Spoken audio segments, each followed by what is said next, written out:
you could say something to your ex right now, what would it be? I hope you're good. He was amazing, actually. He was an amazing guy. He was amazing? Yeah. Then why you lost feelings? He just wasn't it for me, but he's a really good guy. What can men do to avoid situations like that? They're an amazing guy. They do everything right. There's absolutely nothing. He can treat you like a queen and be the best guy ever, but like you just, I don't know. Painful. The stark reality of being a nice guy and finishing last. This seems disingenuous and borderline toxic from women, but I truly believe that women are not aware of what is it that drives them.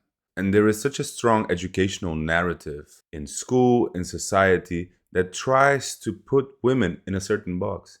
That having to admit certain realities, certain urges and desires and needs that they have would create a huge internal conflict and an identity crisis. It would go against the morality that you were taught when you were young and the values that you were brought up to accept and internalize as part of your being. Society does not teach us female nature.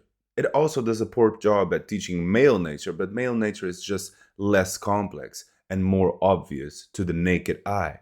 Female nature is a lot more complex and embroiled in a darkness that, if not properly dissected, it can be misinterpreted for strictly evil. So they are confused about their true nature. Women tend to rate high on personality traits such as agreeableness, risk aversion, and neuroticism. What agreeable means is that women will have a hard time saying no, going against the norm, or facing rejection. Risk aversion means that women basically want to take the safe route, is highly related to agreeableness, and it is inherently tied to a need to survive.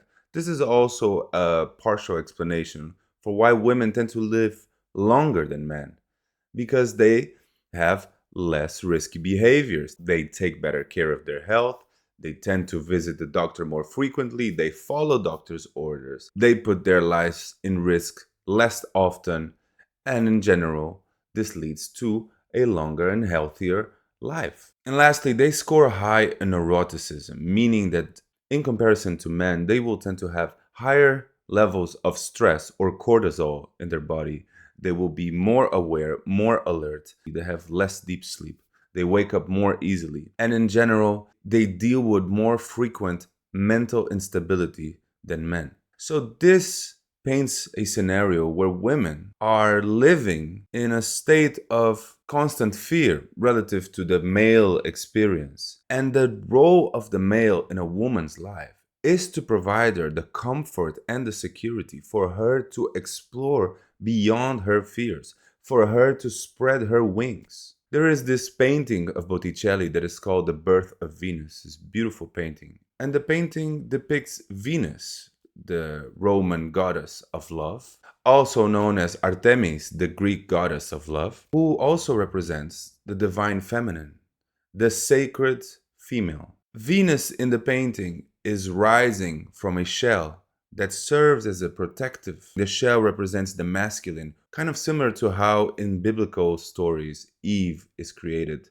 from the rib of Adam, of men. So the male structure and the male containment, once it provides safety to the woman, enables her to flourish to levels that are beyond her instinct, because her instinct is driven to survival, not thriving. So what a woman wants from a man is to help her thrive, to help her expand beyond the self-imposed limitations, the difficult boundaries that a woman has to overcome. The common story is that women want a provider, but in reality, what they want is a man that helps them expand. A provider is just a narrative of safety. Take the example of Kaka.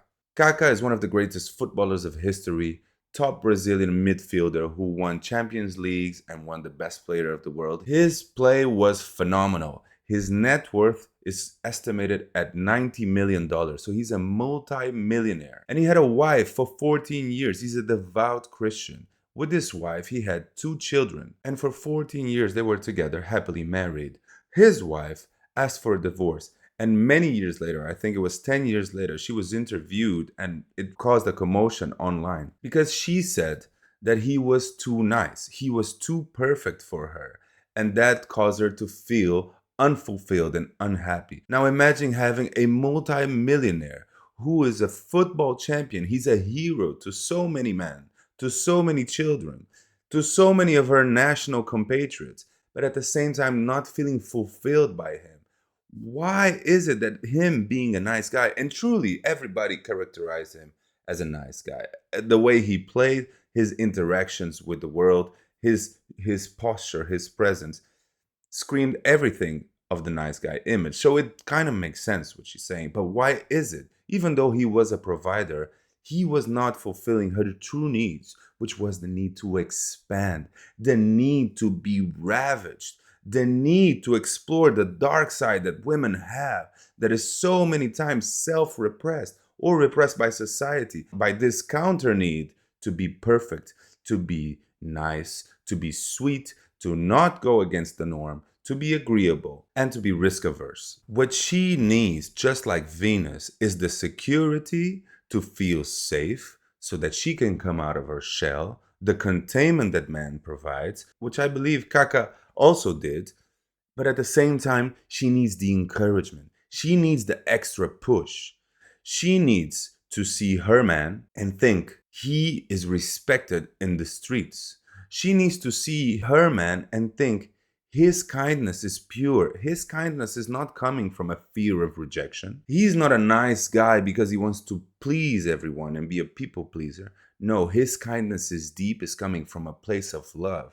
And how can I trust that he's not being a false nice guy, a person who's only being nice with intentions of being accepted? I trust that because I know that he can hurt other men. It's kind of like the statement from Jordan Peterson, which is better to be a warrior in a garden than a gardener in a war. People will respect your peacefulness and your kindness if you have the ability to impose pain or suffering. People will respect your ability to be peaceful if you have a sword in your hand, more than your ability to be peaceful if you have no ability to hurt nobody. And this is the lesson that we must learn as men, and we must also teach women, which is they want a certain dark aspect from us that they are not willing to face themselves, that they are too self-repressive and too risk-averse to explore and to admit to themselves. It is part of us to wake them up